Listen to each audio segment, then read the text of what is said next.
ससुराल की पॉलिटिक्स। एक शहर में सरला नाम की एक औरत अपनी दो बहुओं के साथ रहा करती थी। माला बड़ी बहू थी और राधा छोटी। दो बहुओं के होने से सरला तो अब सुकून का जीवन काट रही थी, पर दोनों बहुओं को बहुत काम करना पड़ता था। लेकिन माला थी कामचोर और वो हमेशा काम को टाल दिया करती थी। अरे बहू, सुबह हो गई, नाश्ता कहाँ है? बड़ी बहू कहाँ हो? उठ गई कि अभी तक तुम दोनों की नींद ही पूरी नहीं हुई? अरे कहाँ हो दोनों? जी मम्मी जी, बोलिए, मैं यहीं तो हूँ। जी मम्मी जी की बच्ची, अरे नाश्ता कहाँ है? टाइम देखा है? अभी तक तुमने नाश्ता नहीं बनाया।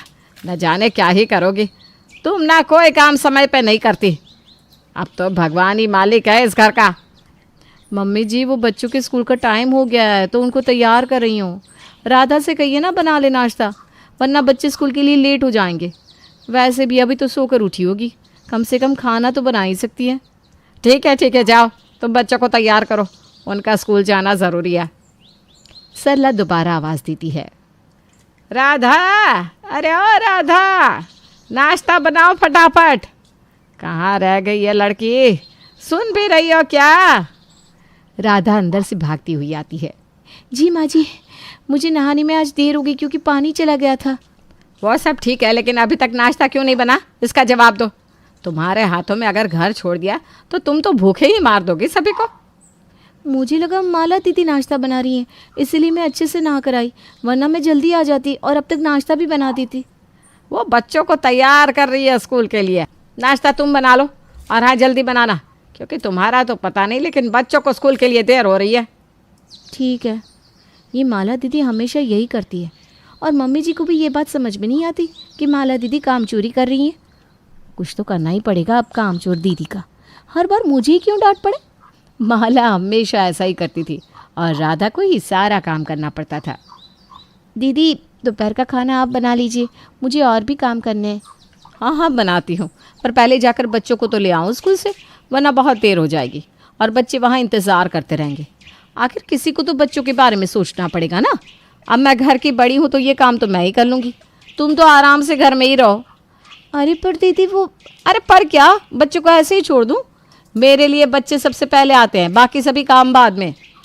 नहीं, मेरा मतलब वो नहीं था। मैं तो बस ये कह रही हूँ कि... बस, मुझे तुम्हारी कोई बात नहीं सुननी। जाओ तुम आराम से अपने कमरे में बैठ जाओ, मैं चली बच्चों को स्कूल से लाने के लिए। माला बच्चों को लेने के लिए स्कूल चली जाती है। आज तो मैं बाल बच गई, वरना वो देवरानी तो पक्का मुझसे ही खाना बनवा कर रहती। लेकिन मैं क्यों काम करूँ? देवरानी के होते हुए जेठानी क्यों काम करे भला? चलो अच्छा है, बच्चों को लेकर देर से घर जाऊंगी, तब तक खाना भी बना हुआ मिलेगा। माला करती भी ऐसा ही है, वो बहुत देर तक लौट कर नहीं आती। अरे बहू, खाना बन गया क्या? माँ जी, वो आज खाना बनाने का माला दीदी कह कर गई हैं। अरे अब अगर वो घर नहीं आएगी तो खाना नहीं बनेगा क्या? वो आएगी तभी खाना मिलेगा। नहीं माँ जी, ऐसी बात नहीं है, वो तो... मुझे कुछ नहीं पता, तुम टाइम से खाना बना कर रखो, बच्चों को आते ही भूख लग जाती है। अब सरला के कहने पर मजबूरन फिर से राधा को ही खाना बनाना पड़ता है। इस बात से राधा फिर छिड़ जाती है। मुझे पता है ये माला दीदी ना जानबूझकर लेट कर रही हैं ताकि मैं ही खाना बनाऊं। हद है यार, कितने काम चोर हैं ये। इसको तो सबक सिखाना ही चाहिए। खैर फिलहाल खाना बना दो, वरना मेरी सास मेरी जान खा जाएगी। राधा खाना बनाकर रख देती है और कुछ वक्त बाद बच्चे भी स्कूल से आते हैं माला के साथ। अरे राधा, मुझे माफ़ करना, मैं तो बिल्कुल भूल गई थी। मैंने आज कहा था ना मैं खाना बनाऊंगी, लेकिन चलो अच्छा है तुमने इंतज़ार नहीं किया, वरना आने के बाद मुझे बनाना पड़ता। क्या मतलब? अरे मेरा मतलब है कि अच्छा किया तुमने खाना बना लिया था, बच्चे भूखे हैं ना। चलो जल्दी सब खाना दे दो, मुझे भी भूख लगी है। फिर जब शाम होती है तो माला बच्चों को होमवर्क कराने का बहाना बना देती है और फिर से राधा को ही खाना बनाना पड़ता है। मुझे कुछ तो करना पड़ेगा, वरना ऐसे तो मैं ही हमेशा काम करती रहूँगी और ये महारानी बस काम से बचती रहेंगी। बताओ, एक भी काम करने को राज़ी नहीं है, बस कोई ना कोई बहाना लेकर बैठ जाएंगी। इनको अब तो सबक सिखाना ही पड़ेगा। वहीं माला अपने कमरे में बैठी बैठी कहती है, मैं बड़ी बहू हूँ, मैंने पहले बहुत काम कर लिया, पर अब नहीं करने वाली।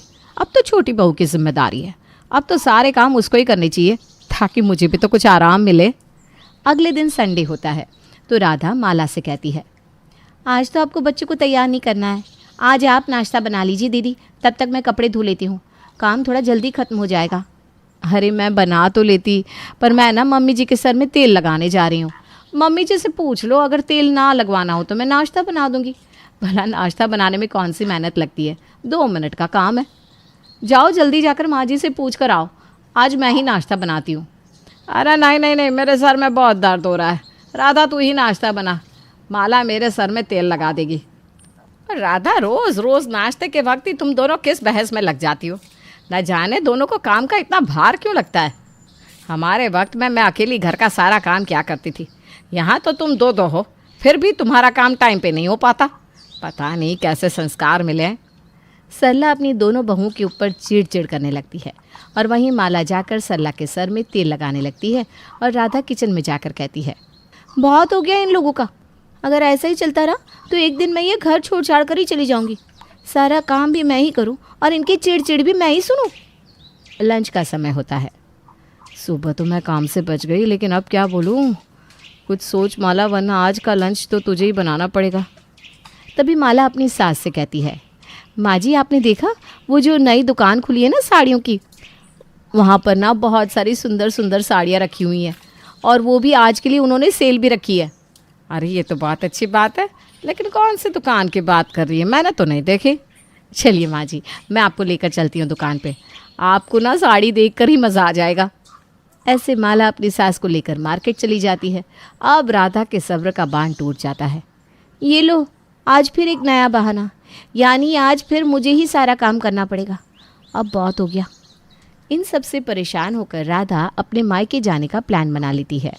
मम्मी जी मैं कल मायके जा रही हूँ। अचानक? क्या हो गया बहू, सब ठीक तो है तुम्हारे मायके में?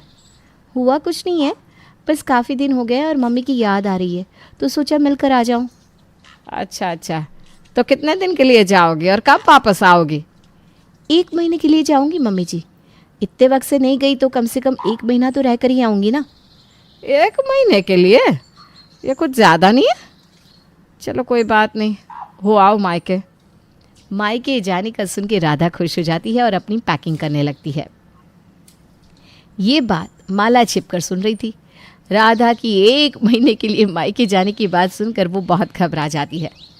हे भगवान, अगर राधा 1 महीने के लिए अपने मायके चली गई तो घर का काम करते करते मेरा तो बुरा हाल हो जाएगा। मुझे कुछ भी करके राधा को रोकना पड़ेगा, वरना 1 महीने तक मेरी तो हालत ख़राब हो जाएगी। नहीं नहीं नहीं नहीं, कुछ भी कर माला, राधा को रोक। माला एक प्लान सोचती है और वो झूठ मूठ फ़ोन पर ज़ोर ज़ोर से बातें करने लगती है ताकि उसकी सास भी सुन ले। हेलो, हाँ पंडित जी नमस्ते, कैसे हैं आप? जी हाँ, सब आपकी कृपा है। क्या कहा? कल से मुलांक बदल रहे हैं तो कल से हम लोग कोई सफ़र नहीं कर सकते, मतलब किसी के घर भी नहीं जा सकते? अच्छा, ठीक है।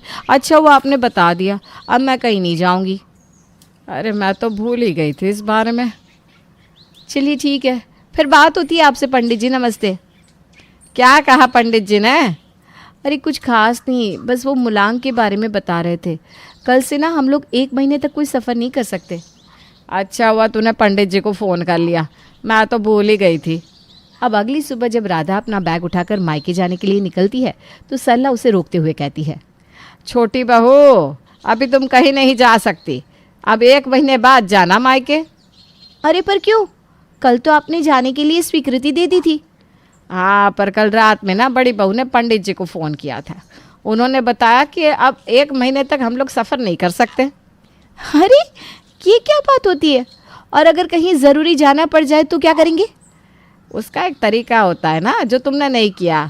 मुलांग से पहले अपना बैग पड़ोसी के यहाँ ले जाकर रख दो, फिर उसके बाद तुम जहाँ चाहे जा सकती हो, लेकिन अब तो तुम नहीं जा सकती। ये बोलकर सरला अपने कमरे में चली जाती है। राधा समझ चुकी थी कि ये सब माला का किया धरा है। ये सब आपने जानबूझकर किया है ना? अरे मैंने क्या किया? ये मुलांग वाली बात मम्मी जी को आपने बताई ना? अरे मैंने तो मम्मी जी से कुछ नहीं कहा, मैं फ़ोन पर बात कर रही थी और उन्होंने सुन लिया। राधा पैर पटकती हुई अपने कमरे में चली जाती है और अपनी दोस्त सीमा को फ़ोन लगाती है। हेलो सीमा। हाय राधा, तेरी आवाज़ को क्या हुआ? कुछ नहीं हुआ। तू रो रही है क्या? क्या हुआ तुझे, बता। क्या बताऊँ यार, मेरी जेठानी ने मेरा दिमाग खराब कर दिया है। इतने बड़े कामचोर है कि सारा काम मुझे ही करना पड़ता है। और अब जब फाइनली मैंने 1 महीने के लिए मायके जाने का प्लान बनाया तो उसको भी उन्होंने खराब कर दिया। तेरा प्लान कैसे खराब कर दिया?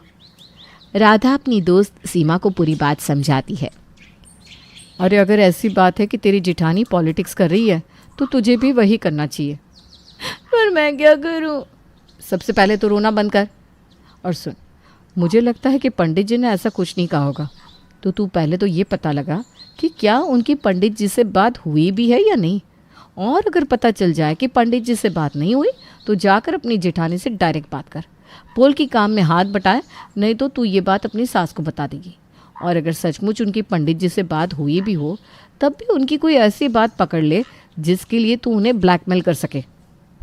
अरे बाप रे, तेरा तो बड़ा दिमाग चलता है इन मामलों में। चलाना पड़ता है दिमाग, तू तो बहुत सीधी है। ठीक है, अब मैं ऐसा ही कुछ करती हूँ। Thank you so much. अब राधा मौका पाकर माला के कमरे में जाती है और उसका फ़ोन चेक करती है तो उसे पता चलता है कि सचमुच कल माला की पंडित जी से कोई बात ही नहीं हुई थी। इसका मतलब सीमा सही कह रही थी, माला दीदी ने ये सब मुझे यहाँ रोकने के लिए किया है। राधा, तुम मेरे कमरे में क्या कर रही हो?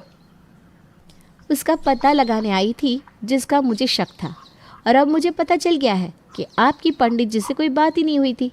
तो अगर मैं ये बात मम्मी जी को बता दूँ तो मम्मी जी आपसे क्या कहेंगी?